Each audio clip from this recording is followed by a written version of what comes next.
Hello મિત્રો, આજે બનાવે છે સૂજીનો હલવો। તો ચાલો શરૂઆત કરીએ બનાવવાની। તો સૌથી પહેલાં એક જાડિયા તળિયાવાળું પેન લઈ લીધું છે। મેં આ લોખંડનું પેન લીધું છે।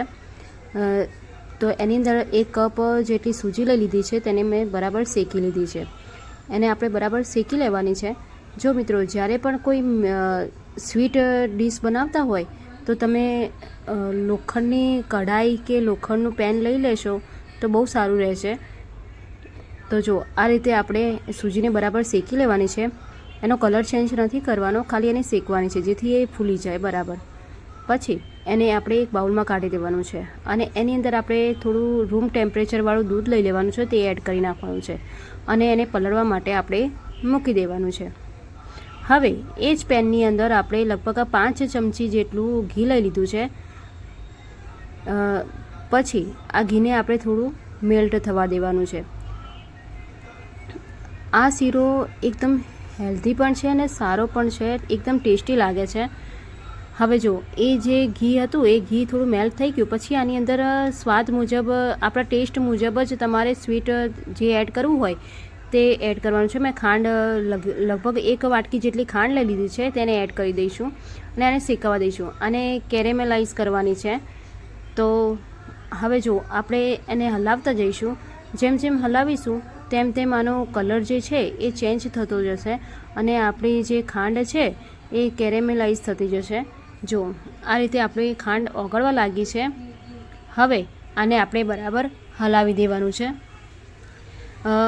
આ જે શીરો બનાવશો તો આની અંદર તમારે ઘી પણ ઓછું જાય છે અને એકદમ ટેસ્ટી લાગે છે।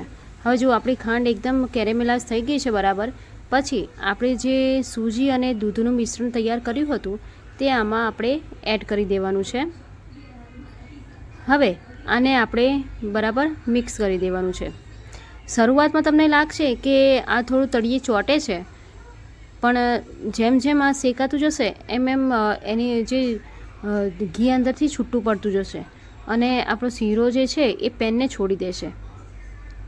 આ રીતે આપણે બરાબર મિક્સ કરતા રહેવાનું છે। જો મિત્રો, આ એક અલગ જ રેસીપી છે। તમે જે સૂજીનો હલવો તો ઘણી વખત બનાવ્યો હોય છે, પણ એનો કલર જે છે એ એકદમ વ્હાઈટ રહે છે। આ એક અલગ જ ટાઈપનો શીરો બનાવ્યો છે, તો આ જરૂરથી તમે ટ્રાય કરજો અને ટેસ્ટમાં પણ એટલો બેસ્ટ લાગે છે ને, એટલો સરસ લાગે છે। આ જેને પણ તમે બનાવીને આપશો તેને ખબર જ નહીં પડે કે તમે ભૈડાનો શીરો બનાવે છે કે સૂજીનો।